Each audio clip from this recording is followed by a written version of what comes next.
Her 9000's game room.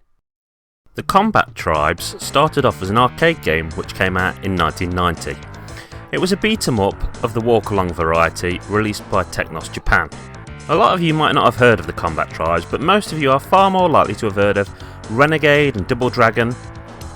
Technos made a game called Nikitsukuhu Kunukon, which Tata converted into the game we know as Renegade, basically by removing the Japanese related stuff and changing the theme of the game to one they thought would do better over here. Technos also made Double Dragon, but again, Taito distributed it over here.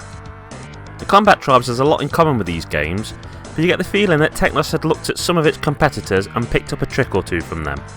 When I first came across this arcade machine in a local pizza parlour, I had no idea that it was in any way connected to the above games. What struck me was that it was in a nice big cab and it had 3 joysticks, each one was for a different character. This is where it started to remind me of the likes of Final Fight a little bit. You had the blue player, Berserker, a blonde-haired man in a blue outfit. He's very much your Mr. Average, as he has an even split between speed and strength. So in Final Fight terms, I guess he's the Cody of the piece. Then there was Bolova, a black man in a yellow outfit who is all about strength but is very slow. The third and final member of the team is Blitz, a long-haired man in a red outfit who is weak but very fast. He's one of those characters who you're supposed to get the first hit with and just keep peppering away at your enemy so quickly that they don't have time to strike back. I suppose this leaves me with 2 questions to address, one being, now I've given you a little history, how does the SNES game compare to the arcade machine? And the other being, which is better, Final Fight or Combatribes? The SNES version of the Combatribes made a few changes to the game. Some of them can be seen as attempts to add to the game, some can be seen as ways of getting around some of the machine's limitations, and then there are the usual Nintendo reasons. The SNES version features story sequences before and after boss battles, as well as an opening intro explaining the plot. It also has a different ending. I think all of this is just basically an added layer of polish. It's nice, but it's not the important bit. The gameplay itself remains more or less the same. In the arcade version, the character's health was represented by a bunch of numbers. Here it's represented by the standard life bar method. In the SNES version, the stages are also simpler. There are also enemies missing and the final boss is different. None of this is really going to matter though, unless you're a big fan of the arcade machine and you played through it enough to know every little piece of it. A one-on-one versus mode has been added to the game, and in it you can perform standard one-on-one beat-em-up moves, Street Fighter 2 type stuff, and the like with some of the characters. The game's enemies and bosses can also be used in this mode.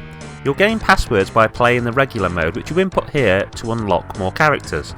It's no Street Fighter, the moves are a lot clunkier, and on its own I wouldn't really rate it, but as a bonus mode, a bit of a knock-around fun, you'd have to be a bit of a Scrooge to complain about it. The game was cleaned up in lots of ways from its arcade counterpart. Blood splattering effects were removed, blood was removed from cutscenes, and both characters and gangs were renamed to less violent names. I'm also sure one of the bosses in the arcade had some sort of racist or taboo name, but exactly what it was escaped my mind. As for the comparisons to Final Fight, well, the graphics are very different. The characters in the Combatribes are a lot smaller, the backgrounds are colourful, and there's a lot going on. The buildings look tiny, but then you get to see a lot of them and a lot of neat flashing signs. The first thing people will pick up on is that Combatribes can be played by 2 players. It also has all 3 of its arcade characters in the SNES port, unlike Final Fight, which only managed 2 of its. Both games have their selling points, and I won't take it further than that, or I'll give away too much of my opinion on Final Fight and you won't watch the review for that. The control scheme of the Combatribes is simple, which means you can pick it up and play it in seconds. As far as beat-em-ups go though, there's not a massive selection of moves. It also has a few issues with the fact some of the bosses can be a little bit unfairly difficult. It often seems like they can move faster than you, and to put it simply, at times they're incredibly cheap. So this game can be fun if you like this sort of game, but it can also occasionally make you want to scream a little bit now and again. Visually, the Combatribes is a little bit mixed. I think the characters themselves look pretty darn good and are animated pretty well. The backgrounds are also quite bright, but a bit repetitive. The presentation is not too bad with the nice little cutscenes. So what about the game's sound? Well, the music in the game is pretty darn catchy, and I think you could definitely claim it has its own original sound. The sound effects are also very well done. Whether you like the Combatribes or not will depend on what kind of games you like. If you don't like walk-along beat-em-ups, well, Combatribes is not going to change your mind, and if you love them, then you will most likely eat this up.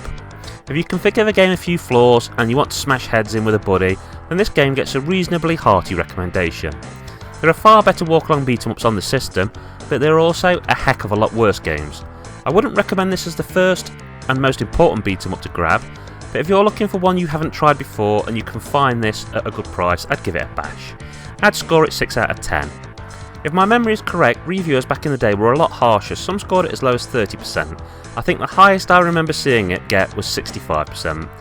Maybe my opinion of it is a little more positive than others, because playing it takes me back to a time in my life when I'd get to the local one-screen cinema, watch a film, and then head to the takeaway pizza joint afterwards to enjoy virtually kicking thugs in the head while a man made me and my buddies some takeaway pepperoni pizza. But that is one of the best things about retro games, is it not? They all come from a time in the past, and they have all sorts of stories and histories connected to them. Often I find people's personal connections to a game can be quite compelling to listen to. Okay, from a little bit of research, it looks like you'd be lucky to get a cart of this for £15, and that would be an import as it never came out in Europe. This means you'd have to get a American or Japanese copy, and that you would need a modified Super Nintendo or an imported Super Nintendo or an import converter. Still, whether that's worth looking into or not depends upon how much you like the look of this game and if you think it's worth the trouble. Okay, that's Kerr9000 signing off. Keep on gaming.